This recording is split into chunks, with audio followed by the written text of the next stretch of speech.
Hello everyone, welcome back to my channel voice of Siri. ఈరోజైతే మా స్కూల్లో జరిగిన యోగా డే సెలబ్రేషన్ అయితే మీతో షేర్ చేస్తున్నాను.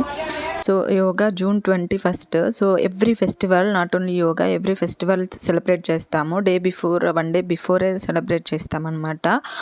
సో ఇది కూడా అలానే జరిగింది. బట్ నేను జూన్ 21 రోజే పోస్ట్ చేద్దాం అనుకున్నా, బట్ నాకు ఆ రోజు అవ్వలేదన్నమాట. సో అందుకే ఈరోజు పోస్ట్ చేస్తున్నాను. సో మనకి యోగా అంటే ఎక్సర్సైజ్ అనిపిస్తుంది, కానీ నిజానికి అది ఒక చిన్న మిరాకిల్ అనమాట.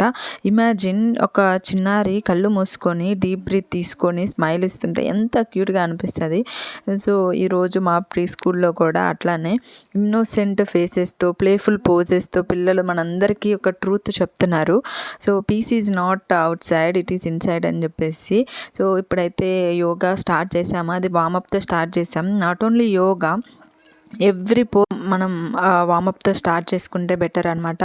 వై వామప్ అంటే, దాని వామప్ వల్ల మజిల్ ఫ్లెక్సిబిలిటీ పెరుగుతుంది, బ్లడ్ సర్క్యులేషన్ యాక్టివేట్ అవుతుంది, అండ్ చిన్న మూమెంట్స్ వల్ల కాన్సన్ట్రేషన్ కూడా బిల్డ్ అవుతుంది అనమాట. సో యోగాలో మనం మాట్లాడటం కాదు, శ్వాసతో మనసు ప్రశాంతం చేస్తాము. That silence it self is the lesson. Every yoga pose is a story. Tree pose అనేది మనకి బ్యాలెన్స్ నేర్పుతుంది, బటర్ఫ్లై అనేది ఫ్రీడమ్ ఇస్తుంది, అండ్ మెడిటేషన్ అనేది మనకి పేషెన్స్ నేర్పుతుంది అనమాట. సో చూడండి ఎంత క్యూట్గా కూర్చొని కళ్ళు మూసుకొని, మన ఇంట్లో ఒక పిల్లలు అంటే ముద్దుగా మాట్లాడుతుంటే మనకి ఏమనిపిస్తుంది, అబ్బాయి ఎంత క్యూట్గా ఉన్నారు అంటే మాట్లాడుతుంటే చూడాలనిపిస్తుంది. బట్ ఇక్కడ నేను different people, different type of kids అనేది ఇక్కడ కూర్చొని యోగా చేస్తుంటే వాళ్ళ ఎక్స్ప్రెషన్స్ వైల్ డూయింగ్ యోగా నాకు అసలు నిజంగా ఎంత నవ్వు వస్తుంది అనమాట, ఎంత హ్యాపీగా అనిపిస్తుందో. ఏమన్నా స్ట్రెస్ అలా ఉన్నా కూడా ఇలాంటి చిన్న చిన్న పిల్లలు వాళ్ళు చేసే యాక్షన్స్ చూస్తే మనకున్న స్ట్రెస్ అంతా పోతుంది అనమాట. సో సేమ్ నా ఫీలింగ్ కూడా అట్లానే ఉండిద్ది.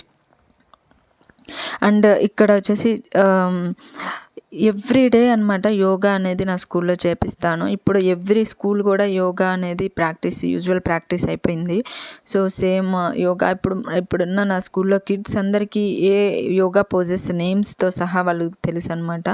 సో ఇప్పుడు నేను యోగా చేస్తున్నప్పుడు మధ్యలోకి వెళ్ళి నేను ఈ పోజ్ నుండి ఈ పోజ్కి చేంజ్ చేయండి, లైక్ క్యాట్ పోజ్ చేయండి, కోబ్రా పోజ్ చేయండి అని చెప్తే వాళ్ళు ఎమ్మటే షిఫ్ట్ చేస్తారు పోజ్ అనేది. సో దట్ ఈస్ వాట్ అనమాట.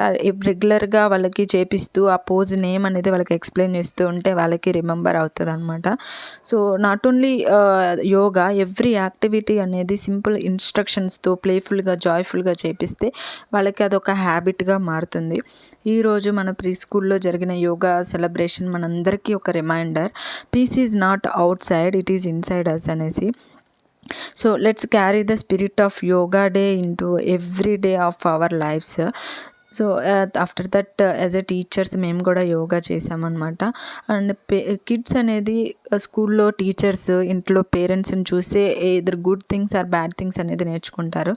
సో నా సజెషన్ అయితే అందరూ కొంచెం మన ఏదైనా సరే ఆర్గ్యుమెంట్ కానీ ఏదైనా ఇన్ ఫ్రంట్ ఆఫ్ కిడ్స్ అనేది చేయొద్దు. So that's the video for today. And ఈ వీడియో మీకు నచ్చినట్టయితే like, share and subscribe to my channel. And మీ కిడ్కి ఏ యోగా పోజ్ అంటే ఇష్టమో, ఏ యోగా పోజ్ అనేది ఫేవరెట్ అనేది నాకు కమెంట్ చేయండి. Thank you for watching. Bye bye, see you soon.